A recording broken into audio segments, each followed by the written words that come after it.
can't people extend me for me? The teenagers who come here are not mentally ill. Psychiatric hospitals don't work for them. They're alcoholics, drug addicts, and drug pushers.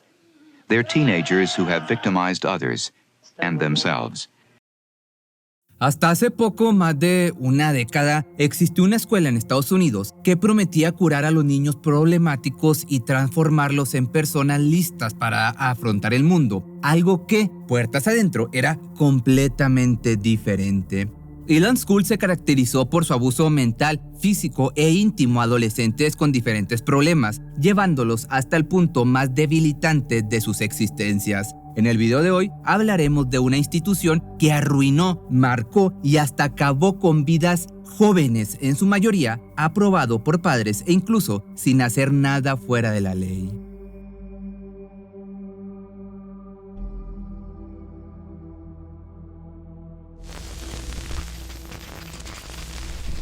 Elan School era un internado privado, mixto, calificado como terapéutico y que contaba con un programa de modificación de conducta, bastante particular, ubicado en Portland, en Maine. Se encontraba ubicado en un campus de 33 acres, donde antes funcionaba un pabellón de caza.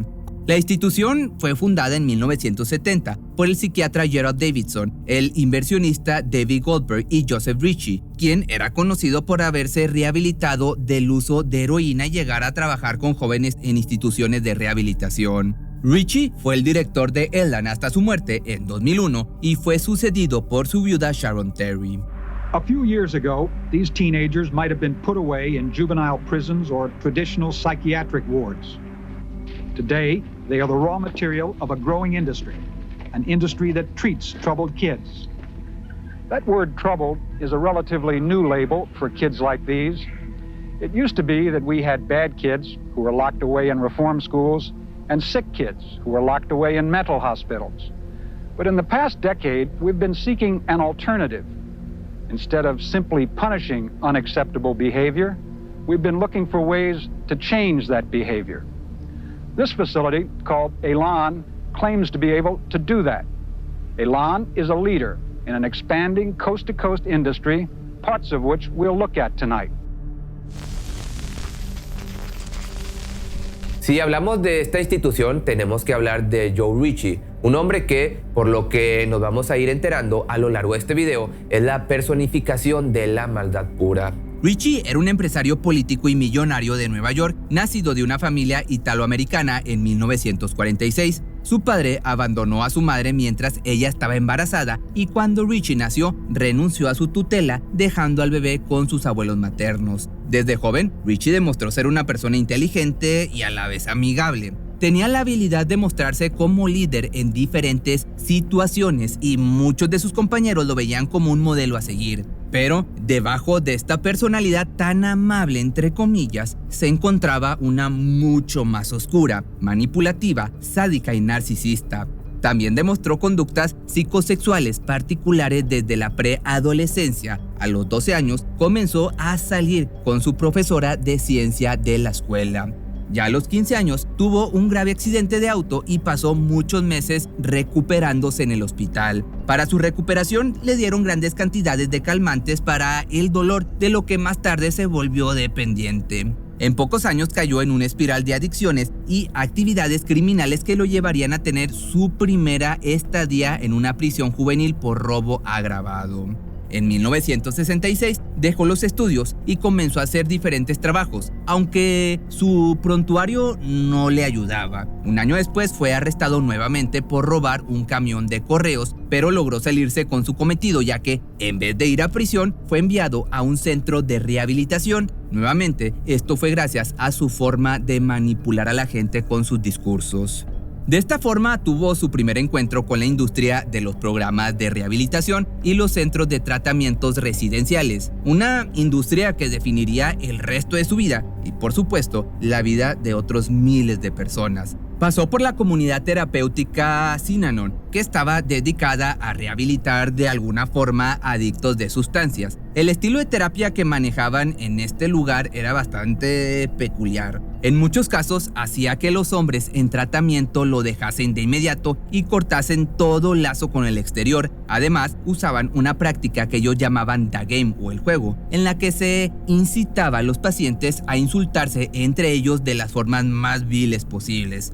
Este detalle es muy importante porque de ahí sacó todo lo que posteriormente pondría en práctica en Ireland. En 1969, luego de casarse, abrió su primer centro de rehabilitación llamado Survival Inc., un centro destinado para personas con adicciones a las sustancias, a las drogas. Este centro le consiguió una pequeña fortuna gracias a la cantidad de adictos que se generaron en la década de los 60. En 1970, Ritchie conoció al psiquiatra infantil Gerard Davidson, que se especializaba en programas de modificación del comportamiento para adolescentes, especialmente en lo que respectaba al abuso de sustancias y la polivalencia criminal. Este tema fascinó a Ritchie. Juntos decidieron establecer su propia institución para adolescentes con problemas. Si bien Davidson puede haber estado motivado por un deseo genuino de ayudar a los niños con problemas, al volver al camino correcto, la motivación de Ritchie, por otro lado, fueron simplemente dinero y poder. Eligieron el estado de Maine porque tenía las leyes menos estrictas con respecto a tales instalaciones en toda la región noreste de los Estados Unidos. Ritchie podría crear su propio imperio totalitario sin preocuparse de que el estado tomara medidas contra él. Así nacía Elan School. El proceso empezaba mucho antes de conocer la escuela. Normalmente, los padres de niños problemáticos serían llamados por las autoridades para hablar de dicho comportamiento y ahí recibían la recomendación de este lugar. Los padres se comunicaban para solicitar información y, luego de firmar unos papeles y pagar una matrícula de $50,000, un número que al dólar del día de hoy asciende a los $310,000 por niño, los adolescentes serían escoltados a la institución. Normalmente, esta escolta no era la mejor. En muchos casos, los jóvenes se encontraban con gente mandada por la escuela que llegaban a secuestrarlos de su cama en medio de la noche. Sí, unos señores de blanco podían llegar al domicilio, al mejor estilo del grupo, digamos, SWAT, arrastrarlos de la cama, atarles las manos con tiradores de plástico, tirarlos a la parte de atrás de una furgoneta y transportarlos hasta la institución como vil criminales. Esto se debía principalmente a que los miembros del staff de la institución decían que, ya que los jóvenes no podían negarse, debían sorprenderlos para evitar que se escaparan. Para los muchachos, imagínate, esto era traumático, ya que literalmente estaban siendo, como te digo, secuestrados con permiso de sus padres. Pero para las mujeres, la experiencia despierta un terror, obviamente, distinto. Muchas de ellas pensaban que estaban siendo secuestradas para hacerlas sufrir, o abusadas, o arrebatarles la vida, o incluso para ser vendidas a una red de tráfico de personas. The growth of that industry has been spurred by the availability of government money to pay for an alternative treatment. But there is another, more basic reason. This country is producing millions of youngsters who are in trouble with society, with school, with their families, with themselves. NBC News is grateful to the parents and children who are included in this report. They agreed to participate in order to help others understand this national problem. The children in this report are not retarded and they are not insane, but their range of problems is enormous. Crime, sex, drugs, emotional disturbances, truancy. The main thing that they have in common is that somebody, their family, a judge, a social worker, has sent them away for help, sent them away for the child's own good to places that often call themselves residential treatment facilities, or group homes, or therapeutic communities, or private schools, or boys or girls ranches. Today, there are over 3,000 such facilities, both profit-making and non-profit, and they have custody of an estimated 300,000 American youngsters. The treatment which some of these children undergo is a matter of controversy, partly because there are no national standards to determine where therapy ends and mistreatment begins, partly because solid evidence as to which treatments work best is hard to come by. Una vez llegados a la escuela, los jóvenes eran llevados a las duchas sin ropa y desparasitados como si fuesen prisioneros. De esta forma, despejaban a los nuevos de todo lo que podían tener, dejándolos vulnerables por completo. Luego de este proceso, se les daba ropa incolora para despojarlos también de su individualidad. El siguiente paso del proceso era presentarles a un hermano mayor, alguien que ya había tenido o que ya había pasado tiempo en la institución y que se encargaría de hacer que los nuevos se acomoden. Algo, digamos, como un compañero que te muestre lo bien que se está en la institución, supuestamente. Lamentablemente, los hermanos mayores evitaban cumplir con esta responsabilidad. Mayormente incitaban a los recién llegados a intentar fugarse o les engañaban para que rompiesen las normas, para así luego poder reportarlos a los empleados y que reciban un castigo correspondiente. Pero, ¿por qué sucedía esto? Porque muchas veces los hermanos mayores tomaban el placer de mostrarse como superiores por sobre los nuevos. Those are the screams of a 17-year-old girl, a troubled youngster crying for help. This is called confrontation therapy. It comes in various forms. It is supposed to help troubled children. And you're running your lives and standing up there trying to make people feel sorry for you and running a game that is out. Yelling your responsibility. You had to clean the bathroom this morning, man. Yeah, you should remember next time. Because it's off the wall. I guess you clean out the showers too. Every one of them uses the showers. You're just being irresponsible. If you want to act like a baby, you get screamed at. If you want to act as more like a mature adolescent, you get talked to. Los estudiantes estaban divididos en una jerarquía que, en la práctica, los convertía en carceleros y encarcelados. En esta situación, cada puesto tenía sus privilegios y obligaciones, privilegios entre comillas. En un principio se dividían en dos grupos: fuertes, que eran los estudiantes que llevan más tiempo en el lugar y eran obedientes, y débiles, los más nuevos que se resistían a los tratamientos. Los fuertes tenían permitido conversar con otros fuertes y con los débiles, mientras que por la otra parte los débiles solo podían comunicarse con fuertes. Si eran atrapados comunicándose con otro débil, los esperaba un castigo ejemplar. Esto no era lo único que generaba castigos dentro de la institución. De hecho, tenían una serie de reglas que tenían que seguir al pie de la letra para estar en paz. Aunque, si las escuchas con atención, te darás cuenta de que es un poco o mucho muy difícil de cumplir todas. Algunas de las cosas que estaban prohibidas en Erland son las siguientes. Tener una imagen o personalidad. Leer si eres uno de los débiles. No completar las experiencias de aprendizaje. Escribir sin permiso. Mirar a zonas de seguridad. Hablar demasiado fuerte. Hablar demasiado suave. No hablar lo suficiente. Mirar a personas del sexo opuesto. Sentirse atraído por alguien. Tener contacto físico. Mirar por la ventana. Mirar al suelo. Dibujar sin permiso, no escuchar a los altos rangos, no dormir en las noches, dormir demasiado, pensar en escaparse, estar en el baño por mucho tiempo, utilizar ropa oscura, escuchar música, bañarse por más de 3 minutos, sonreír y la lista continúa y continúa. Haz de cuenta que no tenían permitido nada. Estas reglas eran imposibles de seguir, obviamente, y ese era esencialmente el punto. Los estudiantes de Erland iban a romper las reglas sin importar cuánto intentaran no hacerlo. No había forma de evitarlo. Fue otra táctica más que la escuela usó para deshumanizar a los niños. Tenían que escribir cada pequeño pensamiento privado en su cabeza, incluso sus fantasías más personales, y mostrárselo a la administración, quien a su vez usaría esta información confidencial para humillarlos o incluso chantajearlos. Todos los teléfonos que se encontraban en el campus estaban vigilados y si algún estudiante ganaba el privilegio de contactar a sus familias, eran completamente monitoreados al nivel de que, según sobrevivientes, al momento de hacer la llamada, un responsable de Erland se paraba frente a ellos con el dedo en el botón para colgar. Si tenían la oportunidad de llamar a sus familias, solo se les permitía que hablaran positivamente de la institución y expresar todo el bien que les habían hecho a cada estudiante. Caso contrario, si revelaban algún detalle sobre lo que pasaba ahí, la llamada se desconectaba y se castigaba al estudiante, además de prohibirles el uso del teléfono definitivamente.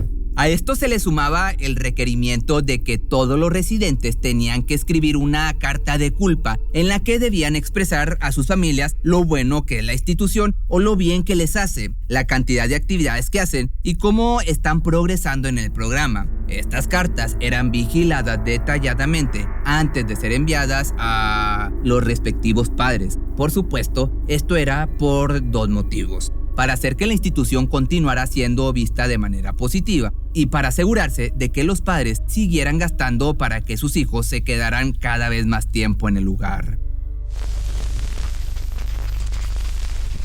Como ya te imaginas, para todo lo que te mencioné anteriormente existían castigos. Estos estaban basados en la humillación y en romper a los alumnos por dentro para de alguna forma reconstruirlos. Era puro sufrimiento psicológico. Por ejemplo, aquellos que intentaran escapar de Elan fueron designados de riesgo. Ni siquiera era necesario que intentaran escapar para ser considerados de esta forma. Estar triste, mirar hacia afuera o simplemente pensar en escapar era suficiente para designar a alguien como un riesgo.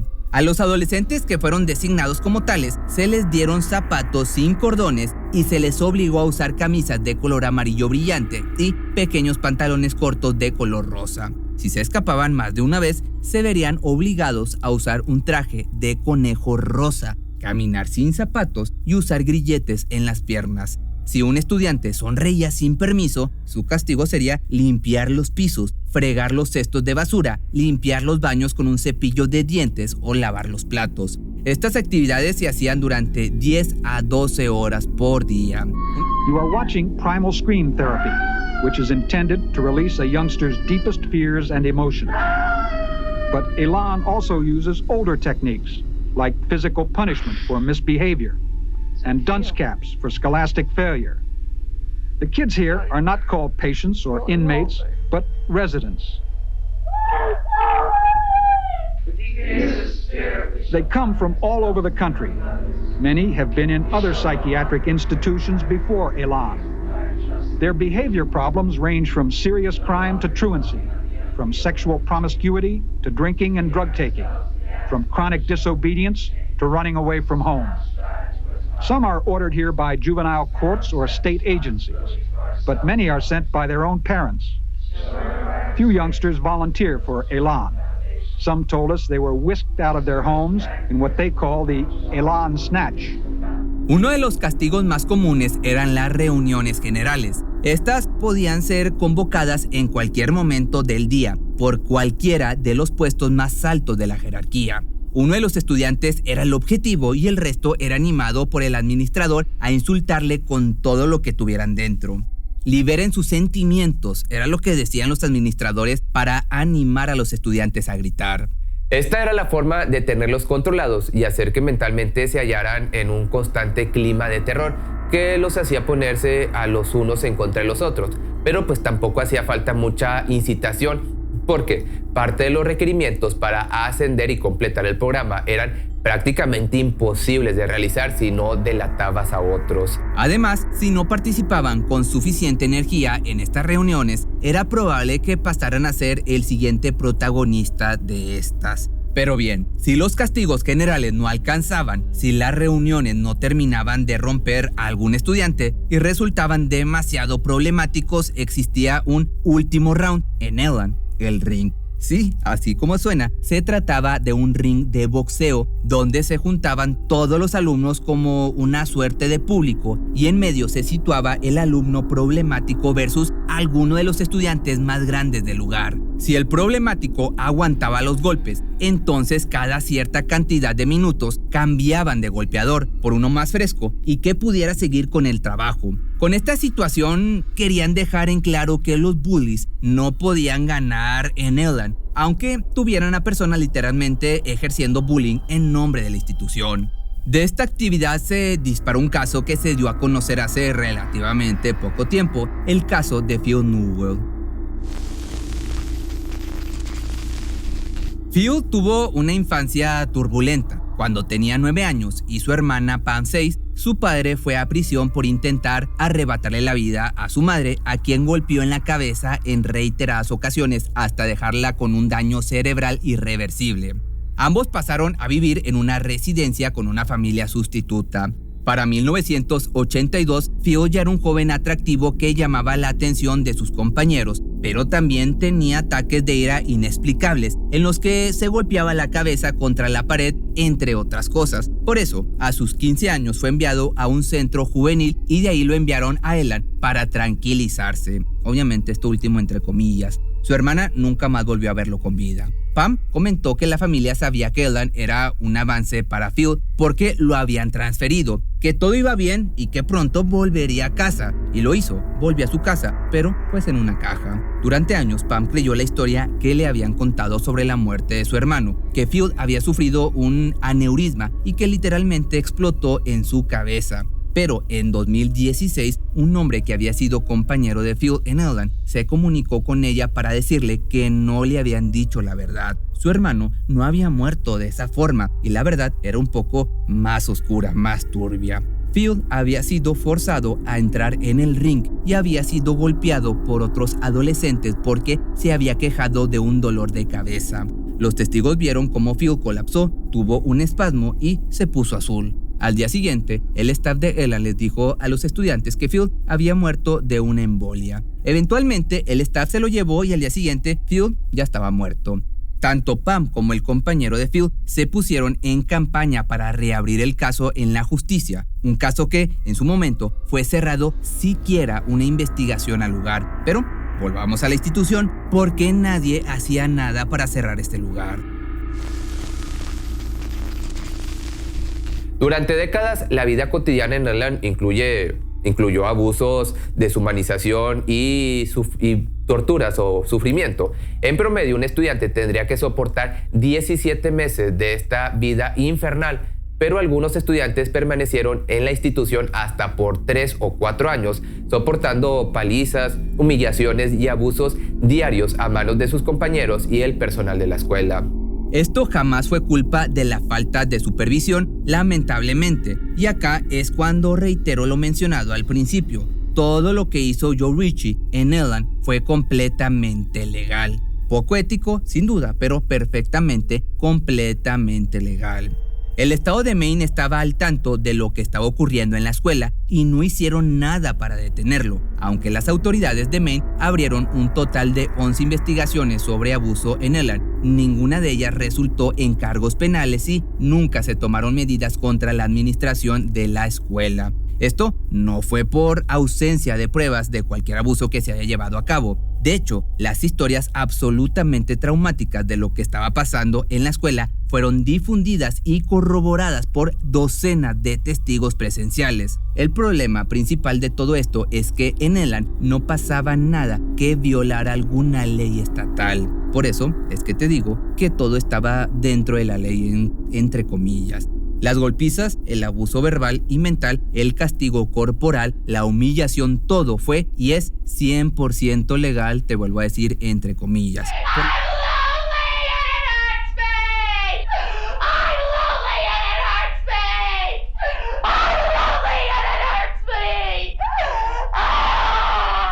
Pero, en este caso, los medios tampoco hicieron su trabajo cuando se trataba de Elland, aunque las principales cadenas de noticias presentaron a Elland en informes especiales de alto perfil durante la década de 1970, 1980 y 1990. Nunca destacaron la escala del abuso que estaba ocurriendo en este lugar. En todo caso, los medios de comunicación creyeron la mentira de Ritchie de que tales prácticas eran algo así como una forma de terapia radical. Ritchie también usó su dinero y poder, obviamente, para influenciar en el sistema legal en su beneficio. Se sabía que Ritchie generaba incentivos para que los jueces de tribunales de menores remitieran a los delincuentes a Elland ofreciéndoles bonos de 10,000 o más y enviaban a los jóvenes delincuentes a su escuela.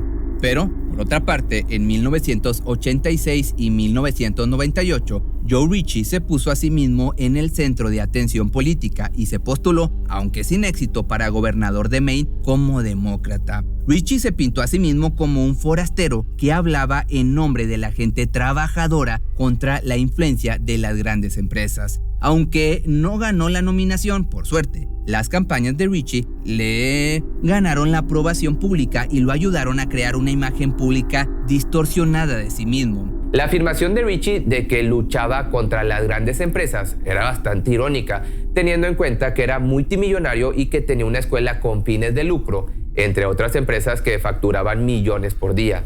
Además, por mucho que Richie afirmara amar a la gente trabajadora, se sabía que abusaba de sus empleados y reprimía duramente a los sindicatos. Las compañías de Richie, como en todo en su vida, se basaron en mentiras y engaños. Si bien las autoridades de Maine y los medios de comunicación hicieron absolutamente nada para poner fin al terror de Elan, algunos sobrevivientes, funcionarios e incluso ciudadanos preocupados ayudaron a hacer lo posible para llamar la atención sobre la escuela. De esta manera, en 1979, un distrito de Massachusetts fue el primero en prohibir el envío de niños a Elan, citando el trato abusivo y cruel que usaba la escuela. En Illinois, los funcionarios estatales sacaron a un adolescente de Elan en respuesta a las acusaciones de maltrato y advirtieron a los padres que no enviaran a sus hijos ahí. Pero Richie pronto vería a Elan en el centro de atención nacional cuando un caso de asesinato de alto perfil en Connecticut llegaría a presentarse de manera prominente a Elan e incluso al propio Joe Ritchie. Significaría el principio del fin de Elan, pero la lucha estaba lejos todavía de terminar.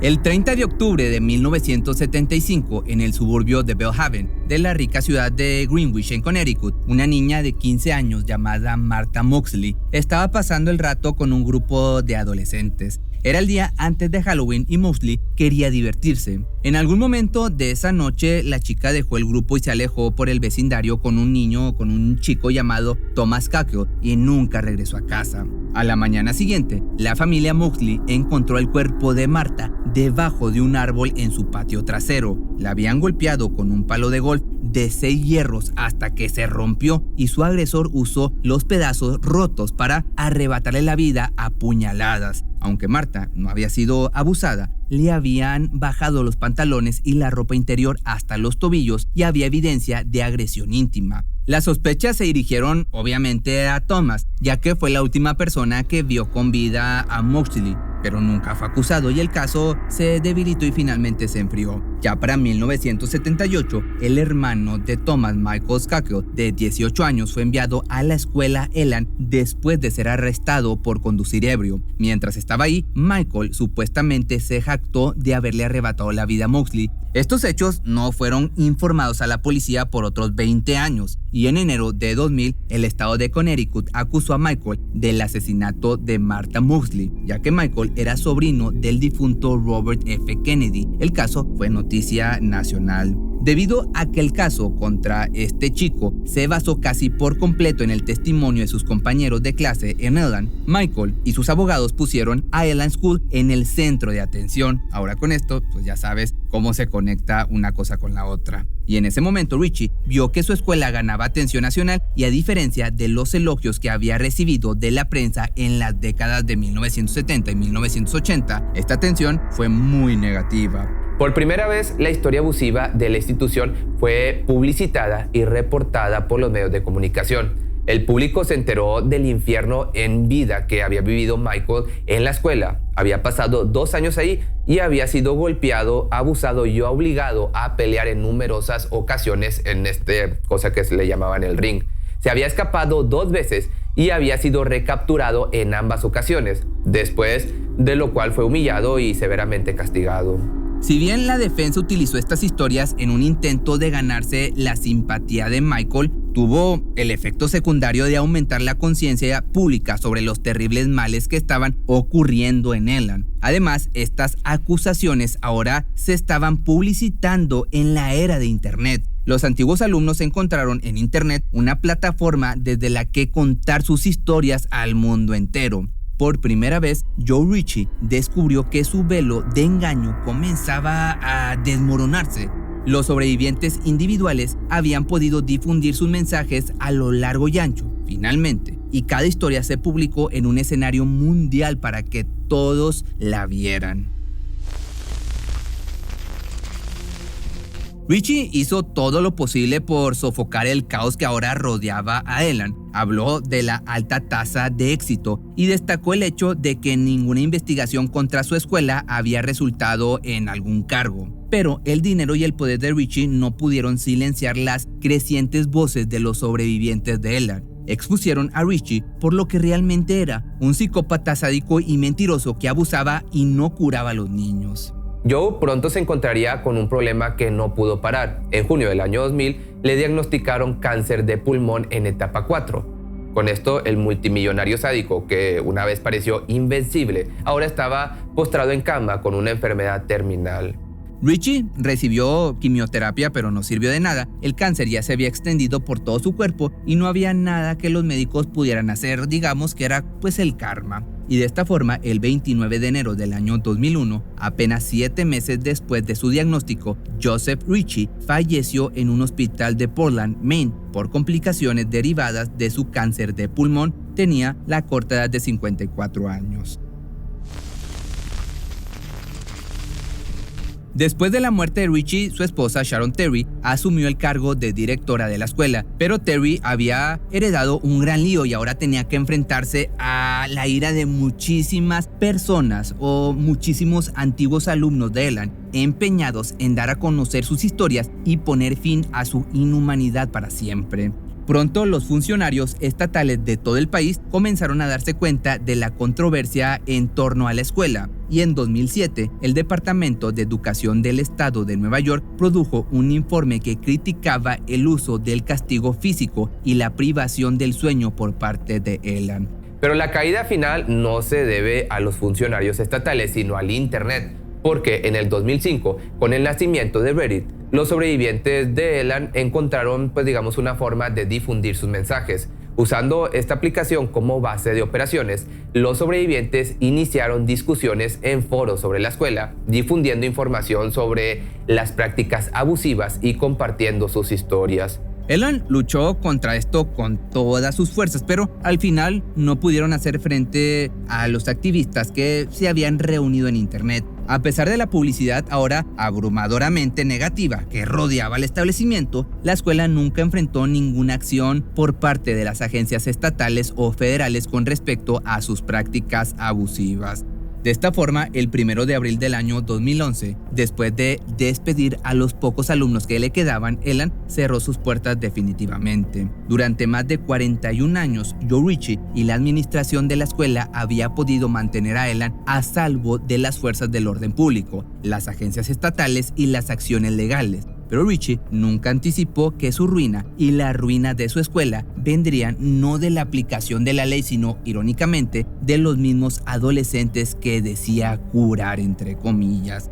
Pero todo lo que representó ese lugar, el abuso, la inhumanidad, el sadismo, la crueldad y la humillación, están lejos de estar muerto todavía. De hecho, existen escuelas similares en Estados Unidos y a menos de que haya un cambio en las leyes, estos centros de sufrimiento o de tortura a plena luz del día seguirán existiendo. Pero si te gustó este video, no olvides seguirme en mi página de Facebook, que me encuentras como Pepe Misterio MX.